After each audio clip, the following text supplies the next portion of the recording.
Уважаемый Хабиб Али, да хранит вас Аллах, я хотел бы попросить вас, чтобы вы разъяснили нам слово «тассауф». Что оно означает? Чтобы не было разногласий и непониманий. Спасибо. И да вознаградит вас Аллах сполна. На прошлых встречах тоже поступали вопросы на эту тему. Мы не ответили из-за нехватки времени, даже думали посвятить одну встречу этой теме, потому что предполагаем, что ответ будет продолжительным. Надеюсь, приславшие эти вопросы увидят нашу сегодняшнюю встречу. Не бойся, задавай все вопросы. Ассаламу алейкум ва рахматуллахи ва баракату. Какова разница между суфиями и суннитами? Разве мы все не являемся мусульманами и не свидетельствуем о единстве Всевышнего Аллаха и пророчестве Мухаммада? Слово «тассауф» стало словом недопониманий и разногласий. Многие неравнодушны к нему, и это целенаправленная работа.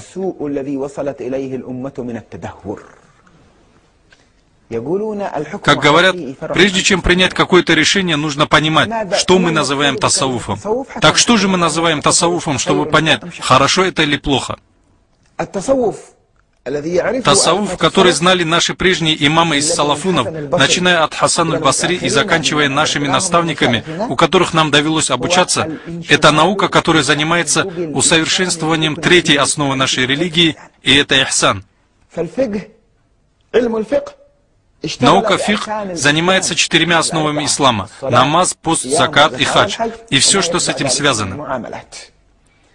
Наука таухид, которую впоследствии стали называть акидой, а слово акида не было известно во времена сподвижников и табиинов, тем не менее ее так называют, она занимается изучением и разъяснением 6 столпов имана, второй основы нашей религии. Наука тассауф занимается изучением правил и поведения, с помощью которых раб совершенствуется и достигает третьей основы нашей религии, и это ихсан, искренность. Давайте посмотрим.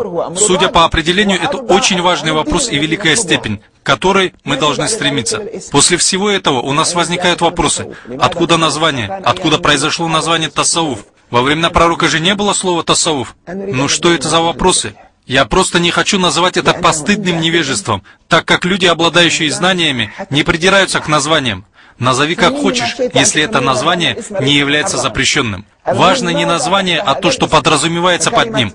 Науки под названием акида не было во времена пророка и сподвижников. Науки уссуль не было во времена пророка и сподвижников. Науки под названием таджвид о способах чтения Корана не было во времена пророка и сподвижников. Науки под названием ильм аль-джархи ва та'диль, с помощью которой мы различаем достоверность или слабость хадисов, правдивость цепочки его передатчиков, не было во времена пророка и сподвижников. Следовательно, отсутствие того или другого названия во времена пророка, саллаллаху алейхи вассалям, и сподвижников не является достаточным основанием, чтобы опровергнуть ту или иную науку. Откуда же пришло это название? По некоторым данным, оно пришло от ахлюс-суффа, по другим данным, от слова суф, шерсть, одежды, которую они носили. Во время табеинов, когда люди стали основное внимание уделять мирскому, увлекаясь роскошью в одежде, в еде, жилье и транспорте, они отреклись от всего этого. Самой дешевой одеждой того времени была шерсть. Богатые мутрафуны избегали ношения шерстяной одежды. Они одевали красивую и дорогую одежду, а шерсть оставляли бедным и нищим. Эти благородные имамы, которые отреклись от всего мирского и искренне служили Аллаху, предпочли надевать самую дешевую шерстяную одежду, отказавшись от роскоши, и люди называли их суфиями. Вот теперь мы поняли, что такое суфизм и откуда пришло это название. Нет места для упрека ни в названии суфизм, ни самой сути суфизма. После этого остается один вопрос. Были ли суфиями прежние праведники, салафус салих из ахлюс-сунна валь-джамаа? И есть ли разница между ахлюс-сунна и суфиями? Люди, которых мы называем сегодня суфиями, они и есть ахлюс-сунна валь-джамаа. Если вы заглянете в комментарий имама ан-Навави для Сахих аль-Муслим, то увидите, когда он приводит цепочку передатчиков и желает подчеркнуть праведность или превосходство одного из них, то указывает на то, что тот был суфием.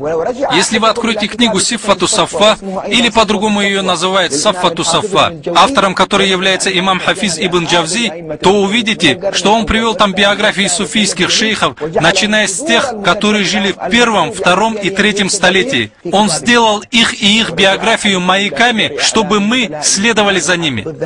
Если вы заглянете в книгу «Сияру Алями ан-Нубалаи» имама Хафиза аз-Захаби, то найдете в ней биографии всех шейхов тариката. Салафу салих придерживались тариката.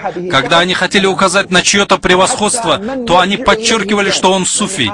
Даже те ученые, за которыми якобы следуют те, кто сегодня утверждают, что они идут по пути Ахлю Сунна валь Джамаа и что они следуют салафу салихунам, как Ибн Таймия или Ибн Каим, если вы прочитаете их слова по отношению к суфизму, то вам будет стыдно.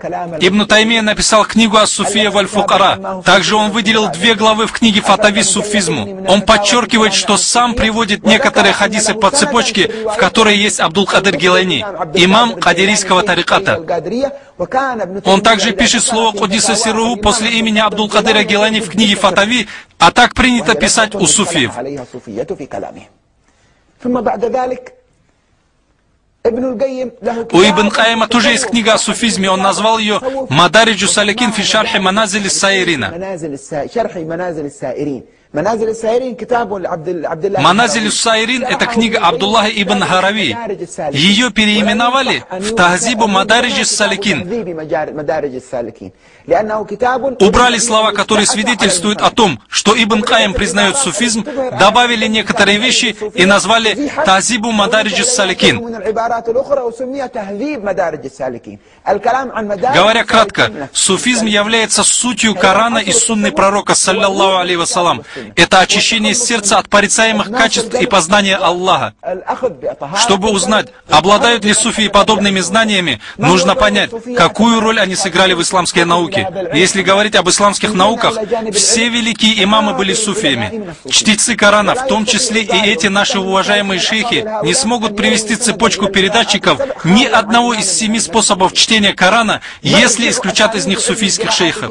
Все цепочки чтения Корана, распространенные в Египте, сходятся на великом имаме шейхуль-исламе Закария аль-Ансари. Разве не так? Закария аль-Ансари является одним из великих имамов тассауфа. У шейхуль-ислама Закария аль-Ансари есть книга, в которой он разъяснил Рисалятуль Кушайрия, а это книга, которую называют каноном тассауфа.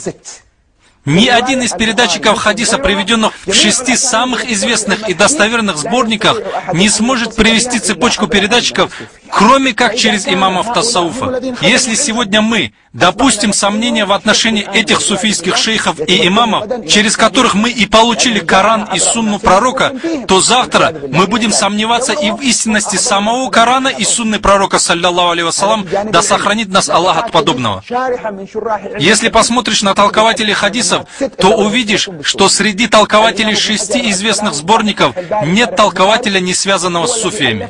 Ибн Хаджар аль-Аскалани, автор Фатхуль-Бари, самого известного толкования Сахих-аль-Бухари. Он является автором биографии Абдул-Кадира Гилани. В ней описаны его караматы, состояние и старания. То, чем он занимался. Она издана и является известной. Имам ан-Навави, написавший толкование к сборнику Сахих-аль-Муслим, был одним из великих имамов, у которых была крепкая связь с суфиями. В его биографии приведено, что к концу жизни он находился в Дамаске и преподавал в университете Даруль-Хадис. К нему пришел один суфийский шейх и сказал: «О имам, если хочешь, уезжай в Нава. Воистину, приблизился твой конец». Он прислушался к словам этого праведного шейха и уехал в Нава.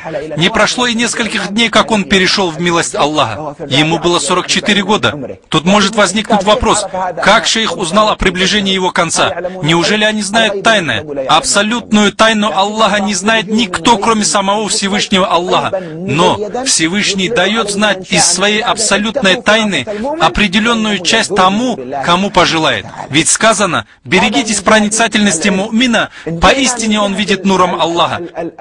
Если возьмем область джихада на пути Аллаха, то руководителями и имамами всех сражений, которые мусульмане вели против притеснителей и завоевателей, были имамы суфиев. Кто освобождал Иерусалим? Кто организовал поход по его освобождению? Это Салахуддин Аль-Аюби. Он построил суфийские учебные центры на горе Кёсён в Сирии, чтобы подготовить освободителей на пути Аллаха. Он же построил и центр имени имама Шафии здесь у вас в Египте. Салахуддин Аль-Аюби и Нуриддин Занки. Они проложили путь освобождения и защиты мусульман через возрождение религиозных наук на основе книги «Большая книга о суфизме», в которой нет ни одной главы, посвященной джихаду. Но они знали, что причиной унижения мусульман и их неспособности защищать себя является любовь к мирскому и боязнь смерти, как сказано в хадисе. Они взяли книгу, которая исцеляет этот недуг, и подготовили людей к джихаду. Кто был знаменосцем войска, который отразил 7-й крестовый поход и взял в плен Людовика IX в Аль-Мансуре здесь у вас в Египте? Это был имам шазалийского тариката Абуль-Хасан Али Аш-Шазали, рахимауллах. Он был 90-летним ослепшим старцем, когда взял в руки знамя и вышел, выкрикивая «Аль-Джихад!». Мюриды взяли его за руки, и вокруг него собралось большое количество великих алимов, среди которых был и султан-уль-Уляма Изз ибн Абдус-Салам.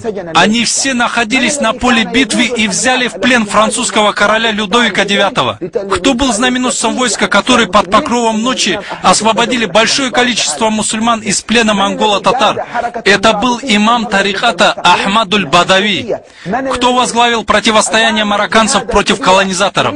Это были суфии. Кто возглавил большой джихад ливийцев против итальянских колонизаторов? Это был Умар-уль-Мухтар, один из последователей тариката Ас-Сануси. Кто нес знамя противостояния против крестоносцев и колонизаторов на территории Сирии и Иордании? Это были шейхи Нахшубандийского и Шазалийского тарикатов. Кто противостоял колонизации территорий Индонезии и соседних территорий? Это были шейхи тариката Аль-Алавия. Кто подумает над этим, тот поймет истину. Если бы не время, мы бы так и перечисляли, начиная от 1 века и до наших дней. Знамя джихада не было поднято, кроме как суфиями. Если говорить о призыве людей к исламу, то сегодня большая часть исламского мира занимают территории, завоеванные не с помощью джихада, а с помощью мудрого призыва и красивого примера. Кто же распространил ислам на этих территориях, которые занимают большая часть исламского мира? Они были суфиями. Те, кто распространили ислам в Южной и Юго-Восточной Азии, были суфиями. Если говорить о Восточной Африке, то они были шейхами тариката Аль-Алавия. Если говорить о Центральной и Западной Африке, то это шейхи тариката Ат-Тиджани и других тарикатов. Один из наместников французского колониального правительства писал в своих заметках: «Самое большое препятствие, которое мешает мусульманам слушаться нас и оставить свою религию, это 2 человека. Один из них — это человек из родни пророка Мухаммада. Когда его видят, в сердцах людей оживляется повиновение пророку и любовь к его родне, и за одну ночь он портит то, что мы сделали в течение месяца. Другой человек, которого называют суфием, он приходит в район, где мы в течение 5, 6 и 7 месяцев добивались от мусульман повиновения и отказа от своей религии, используя для этого множество способов наказания и большое количество еды, одежды и других подарков. Собрав вокруг себя людей, он повторяет слова «Ля иляха илля-Аллах, ля иляха илля-Аллах», тем самым возрождает их веру и совесть и портит то, что мы сделали в течение нескольких месяцев.